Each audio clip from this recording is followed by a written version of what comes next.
하나님, 오늘도 주의 말씀 앞에 서길 원합니다. 전하는 자와 듣는 자가 주의 말씀 앞에 정직하게 반응할 수 있도록 역사하여 주시옵소서. 사람의 생각은 잠잠케 하여 주시옵시고 주의 진리의 말씀만이 선포될 수 있도록 주여 역사하여 주시옵소서. 함께하여 주실 것을 믿사오며 존귀하신 예수 그리스도의 이름으로 기도드립니다. 아멘. 우리 다시 한번 주의 옆에 분들을 축복하며 나아가기 원합니다. 오늘 하나님께서 당신을 만지실 것입니다. 하나님께서 여러분을 만지시고 회복하시는 오늘 이 예배가 될 수 있기를 간절히 소원합니다.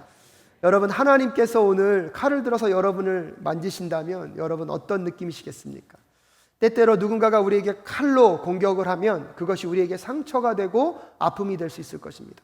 하지만 우리가 아픈 함부가 있을 때 그 함부를 치료하기 위하여서 칼이 다가온다면 여러분 그 칼은 아프겠지만 우리를 살리는 칼이 될 줄로 믿습니다. 오늘도 주의 말씀이 여러분 우리의 심령과 우리의 마음 가운데 골마있는 그곳에 다가오셔서 도려내시고 다시 우리를 회복시키시는 하나님의 은혜를 경험하는 저와 여러분 되실 수 있기를 주님의 이름으로 축복합니다. 오늘 말씀이 조금 여러분 셉니다. 그리고 오늘 말씀이 조금 여러분에게 굉장히 아프게 다가갈 수도 있습니다. 하지만 엄밀한 의미에서 보면 오늘 이 말씀은 여러분을 향한 말씀이기도 하지만 저에게 더 많은 것들을 말씀하시는 하나님의 메시지로 듣고 있습니다. 함께 정직하게 그 말씀 앞에 설 수 있는 우리 모두가 될 수 있기를 소원합니다. 고등종교는요, 가장 중요한 대표적인 특징이 무엇이냐면 자신의 욕망을 부인하고 자기 부인이 일어나는 종교를 종교학에서는 고등종교로 분류를 합니다. 그렇기 때문에 아무리 겉이 화려하고 여러분 풍요로움을 얘기한다 할지라도 그 속에 자기 부인이 존재하지 아니하면 종교학적으로는 고등종교로 분류하지 않습니다. 그래서 종교학에서 고등종교로 분류하는 종교들이 있는데요, 그 종교들이 여러분 이슬람교나 불교를 들 수 있습니다. 또한 대표적인 게 무엇입니까? 우리가 함께 하고 있는 이 기독교를 고등종교에 분류하고 있습니다. 왜냐하면 그 종교들마다 무엇이 있기 때문입니까? 자기 부인이 존재하기 때문입니다. 그런데 이재철 목사님의 비전의 사람이라는 책에서 보면 이런 고등종교가 타락하면 나타나는 공통적인 현상들이 역사적으로 이미 증명되었다고 합니다. 즉 이런 고등종교들이 타락하게 되면 나타나는 현상들이 있는데 그것을 4가지로 설명하셨습니다. 첫 번째가 뭐냐면 성직자의 급증입니다. 성직자의 급증은 종교가 자기 부인이 없어짐으로 인하여서 이 신앙의 길, 이 구도자의 길이 고통스럽고 아픔의 길이 아니라 누구나 사모하는 사모의 길이 되어버렸다는 사실입니다. 그렇기 때문에 실질적으로 고등종교가 타락하기 시작하면 성직자가 급증한다고 합니다. 왜냐하면 세속 사람들, 세상 사람들도 부러워하는 직업이 무엇이 되어버리기 때문입니까? 성직이 되어버리기 때문입니다. 두 번째로 나타나는 현상이 무엇이냐면 종교기관이 성직자의 급증으로 인하여서 종교기관이 급증한다는 것입니다. 어쩌면 이것은 연속적인 결과일 수밖에 없습니다. 성직자가 많아지면 성직자를 통하여서 종교기관이 그만큼 많아져야 되기 때문에 여러분 고등종교가 타락함으로 나타나는 현상이 무엇입니까? 성직자의 급증과 동시에 종교시설이 급증한다는 것입니다. 정말 부끄러운 고백이지만 이민사회 속에 교회가 굉장히 많아지고 있습니다. 근데 그 교회가 많아지는 이유의 대부분의 이유가 뭐냐면 교회가 깨지고 분열했기 때문입니다. 또한 더 안타까운 것은 그 깨짐과 분열의 중심 가운데 누가 있습니까? 목회자들이 있습니다. 목사님이 한 분 계시면 교회가 몇 개면 되죠? 하나면 됩니다. 근데 목사님이 2명 있으면 교회가 어떻게 돼야 됩니까? 여러분 그 두 목사님이 한 교회를 잘 섬기면 되는데 문제는 뭡니까? 꼭 조직이 2개로 나눠지는 현상이 나타난다는 사실입니다. 여러분 그것은요 건강한 목회를 하지 않기 때문입니다. 그래서 두 번째는 무엇이 나타난다고요? 종교기관이 급증한다는 것입니다. 그리고 세 번째 특징이 뭐냐면 신앙의 기복화가 이루어진다는 것입니다. 여러분 신앙이란 무엇입니까? 절대자인 신 앞에서 인간이 변화되어 가는 것, 그것이 신앙인 것입니다. 그런데 반면에 기복이 되기 시작하면 인간은요 자신의 목적을 성취하기 위하여서 자기의 소유와 달란트를 갖고 누구를 달래려고 합니까? 신을 달래려고 합니다. 내 변화가 중요하지 않습니다. 나는 변화할 마음이 없습니다. 내가 할 수 있는 최소한의 정성을 다하여서 누구를 변화시키려고 합니까? 신의 마음을 변화시켜서 누가 원하는 것을 이뤄내길 원합니까? 내가 원하는 것을 이뤄내길 원하는 것, 여러분 그것은요 엄밀한 의미에서 보면 신앙이 아니라 미신입니다. 근데 고등종교가 타락하기 시작하면 여러분 종교기관의 급증으로 인하여서 종교기관 안에 여러분 메시지가 타락하게 되고요, 메시지가 타락하게 되면 그 안에서 나타나는 무슨 현상이 있다는 것입니까? 신앙의 기복화가 이루어진다는 것입니다. 엄밀한 의미에서 보면 종교기관이 급증하면서 이 종교기관을 관리하고 유지하기 위하여서요, 여러분 목회자들이 하나님의 메시지, 하나님의 말씀, 하나님의 진리를 선포하기보다는 사람들의 마음에 무엇이 기뻐할까, 사람들이 원하는 메시지가 무엇일까를 고민하며 말씀을 증거하다 보면 메시지가 변질이 되고요, 메시지가 변질이 되어지기 시작하면 종교기관이 타락하게 되고요, 타락한 종교기관은요 자기 부인이 일어나는 것이 아니라 자기의 욕망을 채우고 자기의 소원함을 일어나는 기복화가 된다는 사실을 여러분 꼭 기억하실 수 있기를 간절히 소원합니다. 그러면서 극단적으로 어떤 일이 벌어집니까? 종교기관의 집단 이기주의가 발생하게 됩니다. 여러분 자기가 낮아지고 깨어짐으로 손해보아서 지역사회를 돕고 섬겨야 할 종교기관이요, 나만 아니면 돼, 나만 부유하면 돼, 나만 편하면 돼, 나만 그것을 누리면 돼라고 생각하면서 종교 집단이 이기주의 집단으로 변질된다는 사실을 기억하십시오. 이재철 목사님의 비전의 사람이라는 책을 통하여서 고등종교의 타락의 공통적인 현상을 통하여서 오늘날 우리 사랑교회의 모습들이 다시 한번 점검되어질 수 있기를 간절히 소원합니다. 우리 신앙의 모습들이 다시 한번 점검되어질 수 있기를 간절히 소원합니다. 또한 오늘 호세아의 말씀을 통하여서 호세아가 선포하고 있는 그 이스라엘 백성들 가운데 자리하고 있는 종교가 타락했을 때, 하나님을 믿는 신앙이 타락했을 때 어떤 모습들이 나타날 수 있는지를 하나하나 살펴보면서 오늘 이 시대에 우리에게 말씀하시는 주의 말씀을 다시 한번 회복하며 나아가는 저와 여러분 되실 수 있기를 간절히 소원합니다. 호세아 1장부터 3장까지 하나님께서는 하나님의 불멸의 사랑, 하나님의 그 파격적인 초자연적인 사랑을 우리에게 말씀해 주셨습니다. 고멜과 호세아의 관계를 통하여서 하나님은 변치 않고 우리를 끝까지, 그럼에도 불구하고 우리를 품어내시는 하나님의 사랑이 오늘도 우리를 이 자리에 있게 하고 있는 줄로 믿습니다. 호세아 1장부터 3장까지 그런 하나님의 사랑을 전달하고 나서 오늘 보면 4장부터 이제 14장까지 여러분 1장부터 3장에서 비유와 상징적으로 전달해 줬던 그 언어들의 그 실체적인 내용들을 구체적으로 설명해 주고 있습니다. 그러면서 오늘 이스라엘 백성들이 어떠한 죄악 가운데 놓여 있는지, 우리가 하나님 앞에서 어떻게 변질되었는지를 오늘 본문을 통해서 우리가 한번 자세히 들여다볼 수 있기를 바랍니다. 특별히 4장 1절부터 3절 말씀에서 하나님은 당신 스스로가 재판장과 검사가 되시고 이스라엘 백성들을 피고인석에 세우십니다. 그러면서 그들을 향하여서 고소하면서 그 고소의 내용들, 왜 너희들이 이 심판대 위에서 나의 징벌을 받고 나의 심판을 받을 것인지, 너희의 잘못한 것이 무엇인지를 조목조목 하나하나 이야기하고 계십니다. 4장 1절 말씀에 이렇게 말씀하십니다. 이스라엘 자손들아 여호와의 말씀을 들으라. 여호와께서 이 땅 거민과 쟁변하시나니 라고 얘기하고 있습니다. 좀 어려운 단어가 자꾸 등장하는데요, 근데 이 쟁변하시다는 이 단어의 원래의 뜻이 뭐냐면 소송, 재판하다라는 뜻입니다. 여호와 하나님께서 이스라엘 백성들을 지금 무엇하고 계시다는 것입니까? 소송대에 세우셔서 너희들이 이렇게 잘못했다는 것을 하나하나 조목조목 말씀하고 계시다는 것입니다. 그 이스라엘 백성들이 잘못하고 있는 것이 무엇입니까? 1절 후반절 말씀에 보면 이렇게 말씀하십니다. 이 땅에는 진실도 없고 인애도 없고 하나님을 아는 무엇도 없다는 것입니까? 지식도 없다는 것입니다. 여러분, 진실은요 진리 또는 성실로 번역이 될 수 있습니다. 그래서 이 진실은 참되고 숨김없는 상태를 의미합니다.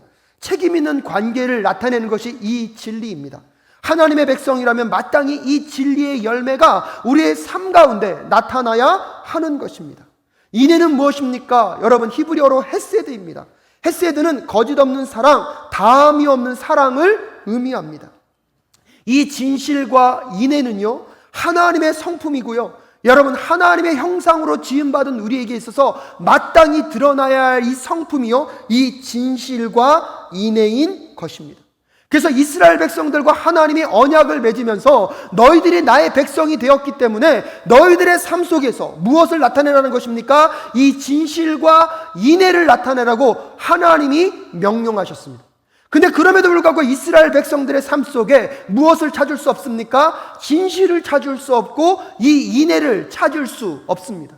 이 진실과 인애를 찾을 수 없는 그 이유가 무엇입니까? 그들에게 하나님을 아는 지식이 없어졌기 때문입니다. 사랑하는 사랑교회 성도 여러분, 오늘 우리가 이 자리에 있을 수 있는 이유가 무엇입니까? 우리는 죄인된 삶, 여러분 사망 가운데 저주 가운데 살아갈 수밖에 없는 삶이었지만 하나님이 우리를 사랑하셔서 이 땅 가운데 독생자 예수 그리스도를 보내심으로 그 십자가의 사건을 믿는 자마다 죽음에서 생명으로 옮겨주셨는 줄로 믿습니다. 사망의 종노릇했던 종의 삶에서 하나님 나라 백성으로 신분을 바꾸어 주셨습니다.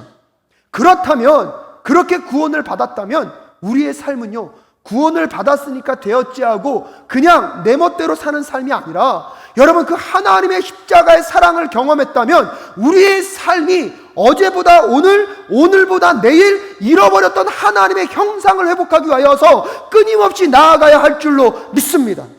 그러면 구원을 받았다는 것은 오늘 우리의 삶 속에서 하나님의 진실, 하나님의 인애의 열매를 맺어서 세상 가운데 하나님의 성품, 하나님의 마음, 하나님의 형상을 보여주는 삶을 살아야 할 줄로 믿습니다.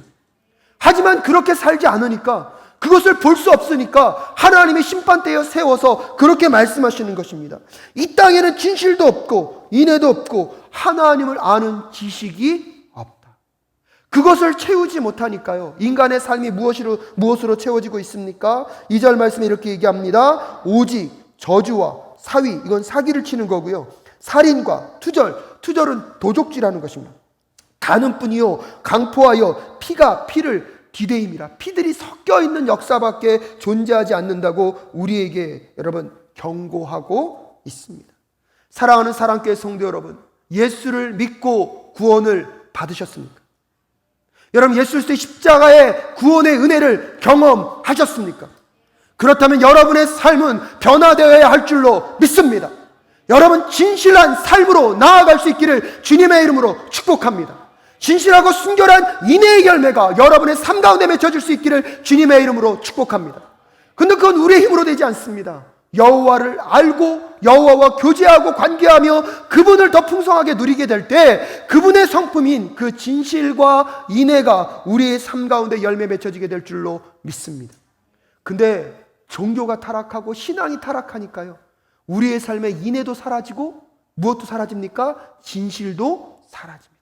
하나님을 아는 지식조차 없어져 버렸습니다.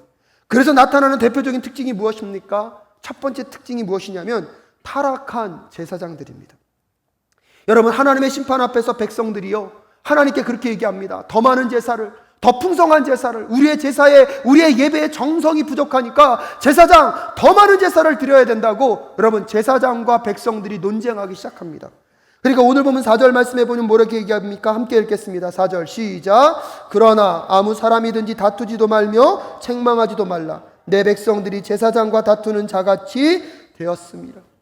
여러분 하나님의 심판 앞에 우리는 더 많이 예배해야 된다고, 더 많이 풍성한 제사를 드려야 된다고 제사장과 논쟁하지 말라는 것입니다. 그것을 멈추라는 것입니다. 왜 그런지 아십니까? 제사장의 타락으로 인하여서 어떤 일이 벌어지고 있습니까? 6절 말씀해 보면 이렇게 말합니다. 내 백성이 지식이 없으므로 망하는도다.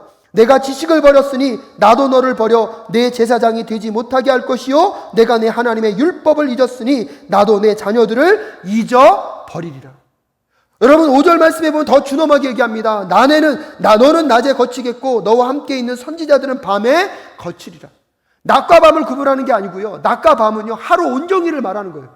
하루 온종일 속에서 제사장도 제하여 버리고 선지자도 제하여 버리시겠다는 것입니다.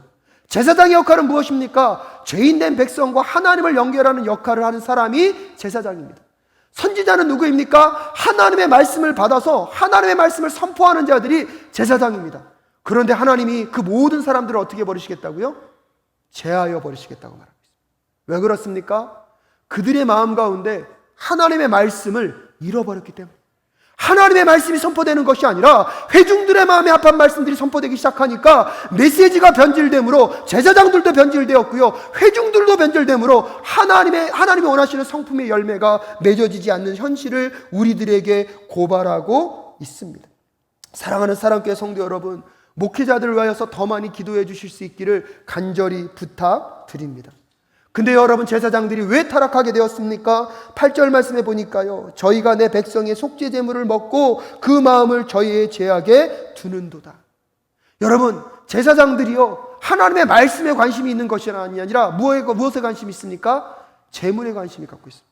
구약시대 때요, 많은 사람들이 제사를 드리러 오면 제물을 가지고 옵니다.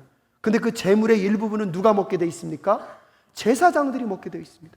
여러분, 제사장들에게 그것을 주는 이유가 무엇입니까? 여러분, 제사장들에게는 토지를 허락하지 않았습니다. 그것을 갖고 삶을 유지하며 누구를 섬기라고요? 하나님을 섬기고 백성을 섬기라고 주셨는데, 제사장들에게 있어서는 그들이 먼저 해야 할 하나님을 섬기고 백성을 섬기는 관심보다 무엇에 관심이 더 많이 들었습니까? 재물에 관심을 가지고 있습니다. 그러다 보니까 어느 순간부터는 하나님의 마음과 하나님의 심령이 다가오는 것이 아니라, 여러분, 회중들의 마음을 만족해 하며 그가 누릴 수 있는 것들을 찾아 떠나고 있습니다. 정말로 두려움과 떨림으로 오늘 이 말씀을 여러분 앞에 고백합니다. 사랑하는 성도 여러분, 저의 모습은 어떤 것 같으십니까?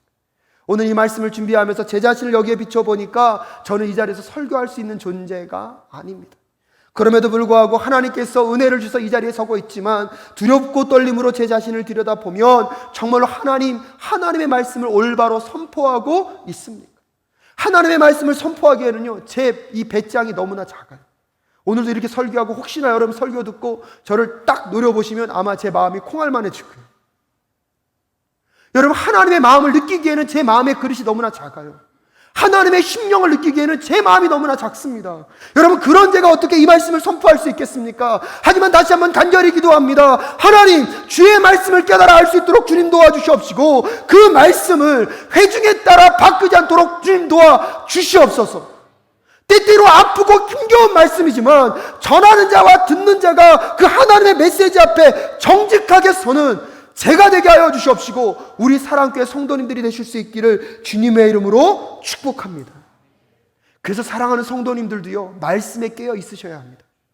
여러분이 하나님을 아는 지식으로 충만해지게 될 때요, 교육자들과 목회자들이요, 말씀 갖고 장난을 치지 않게 될 것입니다.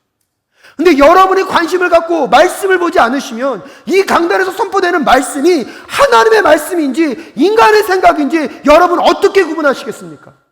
목사의 말이니까 덮어놓고 믿지 마시고, 여러분도 성경을 펼치셔서 주를 아는 지식을 더 깊이 쌓아가실 수 있기를 주님의 이름으로 축복합니다. 제가 더 피곤해질 겁니다. 근데요, 목회자가 피곤해지면 교회 메시지는 건강해질 줄로 믿습니다. 목회자가 피곤해지면 교회는 더 건강해질 줄로 믿습니다. 그래서 여러분, 하나님을 아는 것은 타협하지 마십시오. 여러분이 그 분야에서는 여러분 더 저보다 열심을 내어서 이 강단에서 흘러나는 그 말씀의 본질이 변질되지 않도록 주님 도와주시옵소서. 여러분이 저를 위하여 기도하는 것만큼 여러분이 하나님을 알기 위하여서 말씀을 사모하며 살아가실 수 있기를 주님의 이름으로 축복합니다. 더 나아가서 부탁드립니다.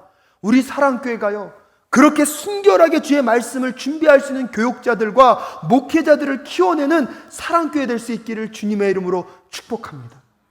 동역사역자님들 우리 교회 구할 때 일이 필요하니까 그 사람을 써먹듯이 하유하듯이 여러분 우리 교회 오는 것이 아니라, 저 목회자 우리가 잘 돌보고 말씀으로 잘 양육하여서 정말 이 시대에 하나님의 거룩한 말씀을 가감없이 선포할 수 있는 그런 목회자를 키워내는 우리 사랑교회 될 수 있기를 주님의 이름으로 축복합니다.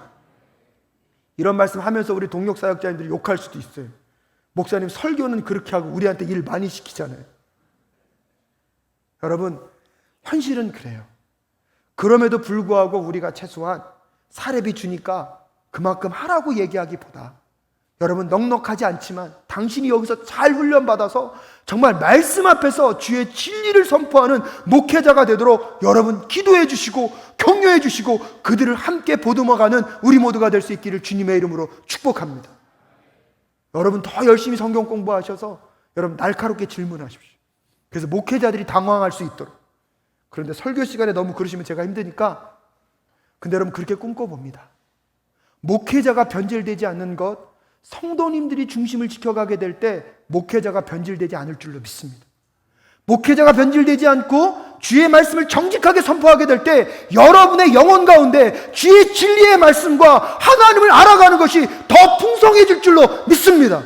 그리하여서 진리로 가득한 사랑교회 성도가 되실 수 있기를 주님의 이름으로 축복합니다. 하나님의 인애가 흘러넘치는 사랑교회 성도 되실 수 있기를 주님의 이름으로 축복합니다. 그리고 두 번째 특징이 뭐였냐면요, 여러분, 변질된 예배입니다. 변질된 예배. 오늘 본문 말씀 11절에 보면 음행과 묵은 포도주와 새 포도주가 마음을 빼앗았다고 얘기하고 있습니다.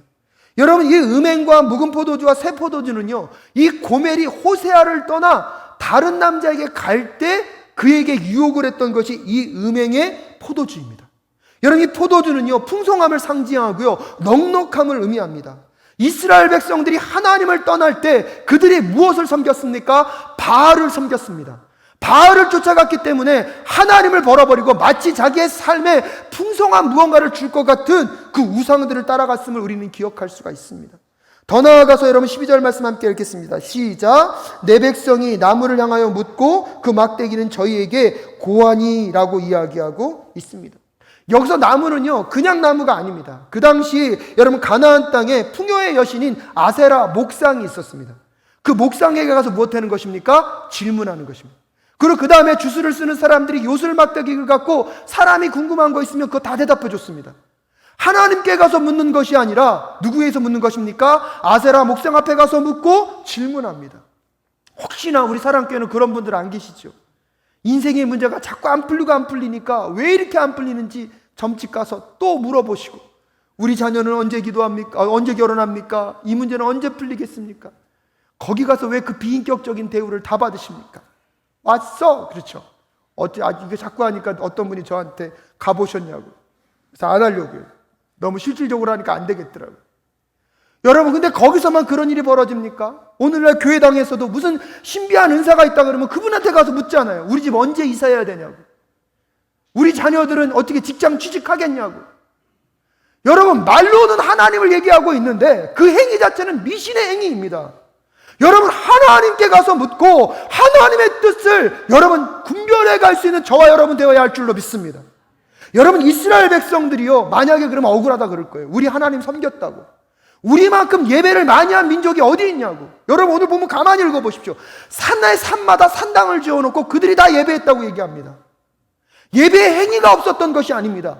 그 예배 가운데 하나님만이 있는 것이 아니라 무엇이 섞여 있습니까? 풍요를 꿈꾸는 바알이 들어와 있습니다. 하나님만이 있는 것이 아니라 풍요를 상징하는 만몬까지 들어와 있던 혼합주의 예배를 오늘 하나님이 우리에게 경고하고 있는 것입니다. 사랑하는 사랑교회 성도 여러분, 오늘 이 예배 가운데 정말 하나님만이 주인이 되십니까? 여러분, 하나님만 바라보고 예배하고 계십니까? 이 예배를 통하여서 하나님 내 삶을 변화시켜 주시옵소서라고 이야기하고 계십니까? 아니면 이 예배 열심히 드려서 하나님이 내가 바라시고 원하시는 것들을 채워주실 것을 기대하며 예배하고 계시지는 않으십니까? 우리 예배가 하나님만 바라보고 하나님 내 자아가, 내 욕망이 깨어지고 변화될 수 있도록 인도하여 주시옵소서.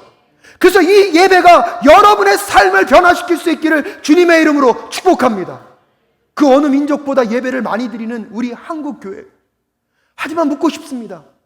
그렇게 많은 예배가 드려지고 하나님 앞에 예배를 드렸지만 그것이 변질되지 않은 예배라면 여러분의 삶 가운데 진리의 열매와 인애의 열매가 맺혀가야 할 줄로 믿습니다. 여러분이 그렇게 예배 드릴 때에 여러분의 삶에 예배를 통해서 어떤 영향력을 주셨습니까? 예배는 예배대로 드리고 내 삶엔 아무런 변화도 없고 내 주변 사람들은 오히려 더 피곤해하고 짜증을 내고 있다면 정직하게 우리의 예배가 진정한 예배인지 함께 점검하며 나아가는 저와 여러분 되실 수 있기를 주님의 이름으로 축복합니다. 세 번째 특징이 뭐였냐면요, 본질이 아닌 형식에 집중되어 있다는 것입니다. 여러분, 오늘 본문 말씀 15절에 보면 하나님께서 이스라엘 백성들에게 이렇게 말씀하십니다. 이스라엘아, 너는 행음하여도 유다는 죄를 범치 말아야 할 것이라. 너희는 길갈로 가지 말며 베다인으로 올라가지 말며 여호와의 사심을 가리켜 맹세하지 말지니라 라고 얘기하고 있습니다. 이 베다웬은요, 이 베델의 다른 이름입니다. 다른 별명입니다. 길갈은요, 이스라엘 민족들에게 굉장히 중요한 장소입니다. 베델의 뜻은 하나님의 집으로서 야곱이 에서를 피하여서 도망칠 때 하나님을 만난 장소였고요. 신앙의 선배들이 인생의 위기가 찾아올 때마다 이 베델에서 예배함으로 인하여서 그들의 삶의 문제를 해결받았습니다. 길갈은요, 이스라엘 백성들이 가나안 정복 전쟁을 치를 때 이 길갈에서 요단강을 건너고 나서 그 요단강을 건넌 이후에 증거의 돌들을 세운 것이 이 길갈입니다. 길갈에서 유월절을 지켰고요, 길갈에서 할례를 행함으로 이스라엘 정복 전쟁의 처음 위대한 시작의 첫 발을 내딛은 곳이 이 길갈입니다. 그래서 이스라엘 민족들에게는 이 장소가 갖고 있는 역사적 의미가 있고 상징적 의미가 있습니다.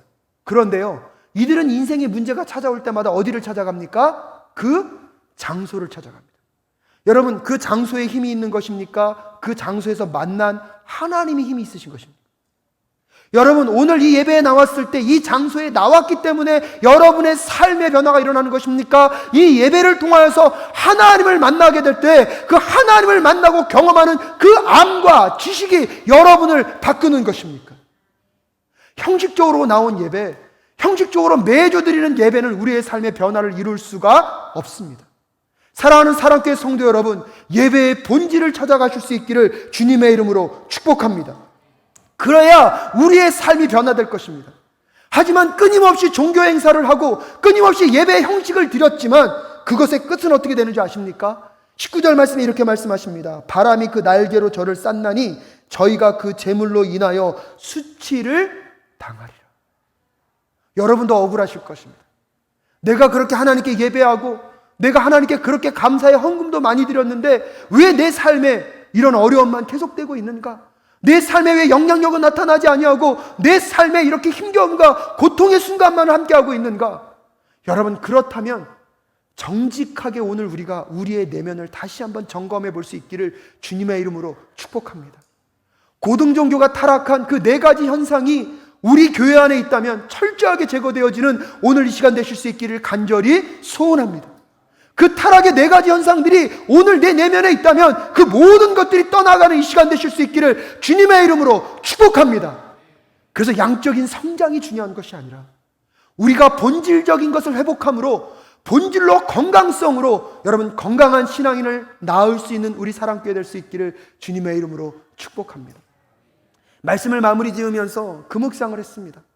오늘날 우리의 예배는 목욕탕식의 예배인가?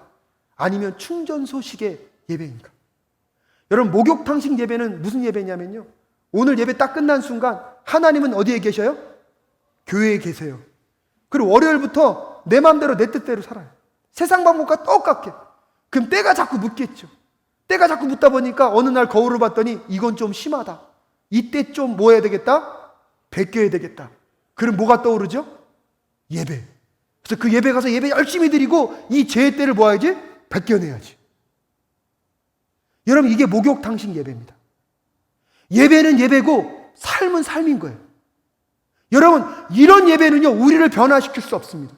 우리 사랑교회가 이 목욕탕식의 예배를 벗어날 수 있기를 주님의 이름으로 축복합니다. 그럼 여러분, 충전소의 예배는 무엇입니까? 오늘도 하나님의 말씀이 내 심령과 마음 가운데 들어왔고 내가 죽고 예수로 살아 내일부터 내 삶이 예배이고 삶이 예배임을 선포할 수 있는 우리 사랑교회 모든 성도님들이 되셔야 할 줄로 믿습니다. 그래서 치열하게 진리로 살아가고 하나님의 인애로 살아내는 것입니다. 근데 세상의 저항이 만만치 않습니다. 그래서 영적으로 찢기고 힘들어질 때마다 다시 무엇으로 나오는 것입니까? 예배 앞으로 나오는 것입니다. 하나님을 더 알게 하여 주시옵소서. 하나님을 더 경험하게 하여 주시옵소서. 그래서 이 예배 때마다 하나님으로 충전하고 다시 세상으로 나아가 여러분의 삶이 예배가 되고 예배가 삶이 되는 거룩한 신앙의 삶이 회복될 수 있기를 주님의 이름으로 축복합니다. 그래서 신앙생활이 생활신앙이 되게 하여 주시옵소서. 생활신앙이 우리의 신앙을 붙잡는 하나님 구원의 길이 될 수 있도록 인도하여 주시옵소서. 그라여서 이제부터 우리의 삶 속에 하나님 목욕탕식의 예배가 떠나가게 하여 주시옵소서. 자꾸 이 예배에 와서 내가 반복적으로 있는 죄악을 당연시하지 않게 하여 주시옵시고 죄를 지어도 하나님이 용서해 주시겠지란 마음으로 내 삶을 안일하게 살아내는 그런 목욕탕식 예배가 아니라 여러분 내가 예수 안에 거듭난 존재이고 내 안에 계신 성령님과 내 안에서 말씀하신 하나님의 말씀의 능력으로 오든으로 거듭나서 하나님의 진리와 하나님의 인애를 세상 가운데 드러낼 수 있는 저와 여러분 되실 수 있기를 주님의 이름으로 축복합니다. 그래서 매주 예배마다 하나님으로 채워 주시옵소서. 주의 말씀으로 채워 주시옵소서. 그래서 세상 가운데 나아가 승리하는 저와 여러분 되실 수 있기를 주님의 이름으로 축복합니다. 오늘 이 찬양이 조금 어려운 찬양입니다. 하지만 여러분 이 가사를 음미하며 오늘도 내 마음과 심령 가운데 하나님으로 채우시고 하나님으로 만져 주시옵소서. 그래서 세상으로 나아가는 우리 발걸음이 이제 다시 결단합니다.